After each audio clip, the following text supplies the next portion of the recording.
మోకాళ్ళ అరుగుదల ఈరోజు రేపుల్లో చాలామంది మోకాళ్ళ నొప్పులతో బాధపడుతున్నారు.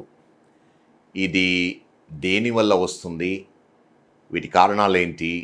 ఏ జాగ్రత్తలు తీసుకోవాలి? ఎలాంటి ట్రీట్మెంట్స్ ఉన్నాయి? పిఆర్పి ఇంజెక్షను చేసుకుంటే దీనికి బెనిఫిట్ ఉంటుందా? తర్వాత ఎటువంటి ఆహారం తీసుకోవాలి? దాని గురించి మనం ఈరోజు మాట్లాడుకుందాము. మోకాళ్ళ నొప్పులు అనేటివి చాలా రీజన్స్ వల్ల వస్తూ ఉంటాయి.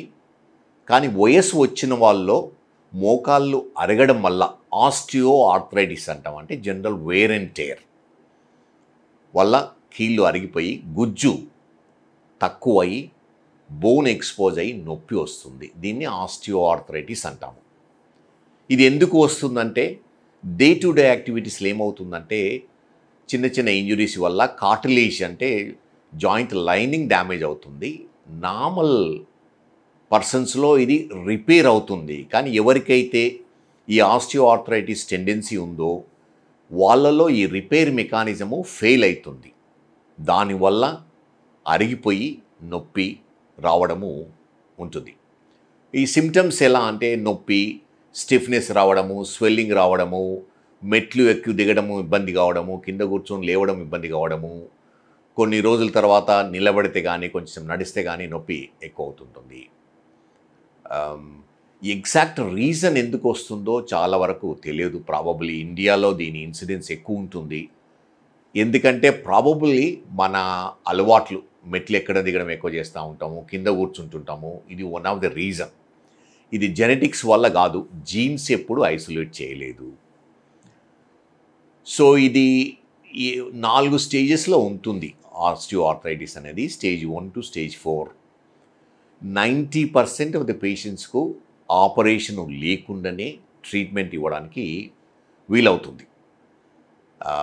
ఎలాంటి అంటే ఇనీషియల్గా వెయిట్ ఉన్న వాళ్ళు వెయిట్ తగ్గించడం వల్ల, సరైన ఫుడ్ తీసుకోవడం వల్ల, మన కండరాలు నీ కండరాలు స్పెషల్లీ స్ట్రాంగ్ చేయడం వల్ల చాలా వరకు సిమ్టమ్స్ కంట్రోల్ అవుతున్నాయి. సో కొన్ని యాక్టివిటీ మాడిఫికేషన్ అంటాము. కొన్ని యాక్టివిటీసు తగ్గించడం వల్ల, స్పెషల్లీ మెట్లు ఎక్కడ దిగడం తగ్గించడము, కింద కూర్చొని లేయడం కొంచెం తగ్గించాలి. కానీ వాకింగ్ అనేది చాలా ఇంపార్టెంట్. ఒకసారి ఏమవుతుంది,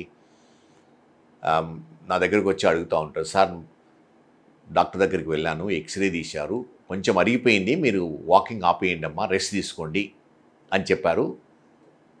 అది నిజం కాదు. వాకింగ్ అనేది చాలా ఇంపార్టెంట్. మోకాళ్ళ అరుగుదల బిగిన్ అయిన వాళ్ళకు వాకింగ్ చేయడం వల్ల ఏంటంటే మన న్యూట్రిషన్ ఇంప్రూవ్ అవుతుంది. మోకాళ్ళకు కండరాలు బలంగా అవుతాయి. దానివల్ల ఏమవుతుందంటే అరుగుదల స్లోగా ఉంటుంది.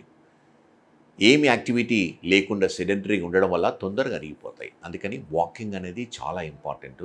అదేవిధంగా ఎక్సర్సైజ్ చేయడం అనేది చాలా ఇంపార్టెంట్. కండరాలు స్ట్రాంగ్ చేసేది, థై కండరాలను బలపరిచే ఎక్సర్సైజ్ చేయవలసి ఉంటుంది. తర్వాత ఎలా అంటే స్టేజ్ 4 వాళ్లకు నీ రీప్లేస్మెంట్ అవసరం ఉంటుంది. ఈరోజు రేపుల్లో నీ రీప్లేస్మెంట్ చాలా సక్సెస్ఫుల్ ఆపరేషన్. ఎవరికైతే నొప్పి సివియర్గా ఉండి వాళ్ళ డే టు డే యాక్టివిటీ చేసుకోవడానికి వీలవుతలేదో, ఎక్స్రేస్లో సివియర్ చేంజెస్ ఉన్నాయో వారికి నీ రీప్లేస్మెంట్ వల్ల కంప్లీట్ రిలీఫ్ రావడానికి పాసిబిలిటీ ఉంది. రోబోటిక్ నీ రీప్లేస్మెంట్ అని చేస్తూ ఉన్నాం ఈరోజు రేపులో. చాలా పాపులర్. ఎందుకంటే దీనివల్ల నొప్పి తక్కువ ఉంటుంది, ఫాస్ట్గా రికవర్ అవుతారు, తక్కువ కట్ చేస్తాము, ప్రిసిషన్ బాగుంటుంది, దీని లైఫ్ స్పాన్ కూడా ఎక్కువ రోజులు ఉండడానికి ఉంటుంది. సో ఇంకొకటి ఈరోజు రేపుల్లో పిఆర్పి ఇంజెక్షన్స్ అని చాలా వింటున్నాము, చాలా అడ్వర్టైజ్మెంట్ వస్తున్నాయి. పిఆర్పి ఇంజెక్షన్స్ అనేది ప్రాబబులీ ఎవరికి అవసరం ఉందో వాళ్ళకి ఇస్తే కొంతవరకు బెనిఫిట్ ఉంటుంది. కానీ స్టేజ్ 3, స్టేజ్ 4 వాళ్ళకు పిఆర్పి ఇంజెక్షన్స్ పనిచేయవు, తీసుకోకూడదు. ఎందుకంటే ఎవరికైతే ఆపరేషన్ అవసరం ఉందో ఈ ఇంజెక్షన్ తీసుకోవడం వల్ల ఏమవుతుందంటే ఒకవేళ లోపలికి ఇన్ఫెక్షన్ వెళ్ళిందంటే ఈ ఆపరేషన్ చేస్తే కాంప్లికేషన్, ఇన్ఫెక్షన్ వస్తుంది, ఆపరేషన్ కూడా చేయలేము. అందుకని ప్రాబబుల్ స్టేజ్ 2 వాళ్ళకు కొంచెం అరుగుదల ఉండి నీ జాయింట్లో లూజ్ బాడీస్ లేకుండా, ఫ్లూయిడ్ లేకుండా ఉన్న వాళ్ళకు ఈ పిఆర్పి కొంతవరకు పనిచేస్తుంది. పిఆర్పి అనేది కంప్లీట్ క్యూర్ చేయరు. తర్వాత కొందరికి పని చేస్తుంది, కొందరికి పని చేయకపోవచ్చు. అండ్ పూర్తిగా కంప్లీట్గా ఇది పిఆర్పి వల్ల knee joint back to normal వస్తుంది అనేది నిజం కాదు. అండ్ పిఆర్పి ఇంజెక్షన్ కూడా కోర్సు 3-4 ఇంజెక్షన్ తీసుకోవాలనేది కూడా నిజం కాదు. Generally PRP injections orthopaedic surgeon advice తీసుకోవడము చాలా ఇంపార్టెంట్. ఎందుకంటే ఈ చిన్న ఇంజెక్షన్స్ ఓసారి ఏమవుతుందంటే సరిగా ఇవ్వకపోవడం వల్ల కాంప్లికేషన్స్ రావడానికి ఉంటుంది. స్పెషల్లీ సివియర్ పెయిన్, ఇన్ఫ్లమేషన్ ఉంటుంది. అందుకని చాలా జాగ్రత్తగా క్లీన్ అంటే స్టెరైల్ ఎన్వైర్న్మెంట్లో ఆపరేషన్ థియేటర్లో తీసుకోవడము అడ్వైజబుల్. అండ్ డైట్ అనేది చాలా ఇంపార్టెంట్. ఆస్టియోఆర్థరైటిస్కు డైట్కు చాలా ఇంపార్టెంట్ అనే విషయం.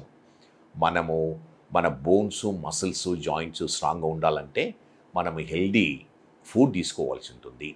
Generally good protein diet. ఈరోజు రేపులో ప్రోటీన్ డైట్ చాలా వెజిటేరియన్కు, నాన్ వెజిటేరియన్స్కు చాలా అవైలబుల్ ఉంది. డ్రై ఫ్రూట్స్ తీసుకోవడము, పీనట్స్ తీసుకోవడము, పప్పులు తీసుకోవడము, మీట్, ఎగ్, చికెన్, మటన్ తీసుకోవడం వల్ల ఏమవుతుందంటే మనకు ఎనఫ్ గుడ్ క్వాలిటీ ప్రోటీన్ వస్తుంది. అదేవిధంగా మినరల్స్, వైటమిన్స్ కూడా ఇంపార్టెంట్. అవి ఫ్రెష్ ఫ్రూట్స్, ఫ్రెష్ వెజిటబుల్స్ తీసుకోవడం వల్ల ఎనఫ్ వైటమిన్స్ ఉంటుంది. అదేవిధంగా బోన్స్కు, మసిల్స్కు కాల్షియం చాలా ఇంపార్టెంట్. మనము రోజు మిల్క్ కానీ మిల్క్ ప్రోడక్ట్స్ తీసుకోవడం వల్ల మనకి ఎనఫ్ కాల్షియము అందుతుంది. విటమిన్ డి అనేది చాలా ఇంపార్టెంట్. ఇది విటమిన్ కాకుండా హార్మోన్గా ట్రీట్ చేస్తాం. ఎందుకంటే విటమిన్ డి మనం ఉన్న బాడీలో ప్రతి పార్ట్కు ఇంపార్టెంట్.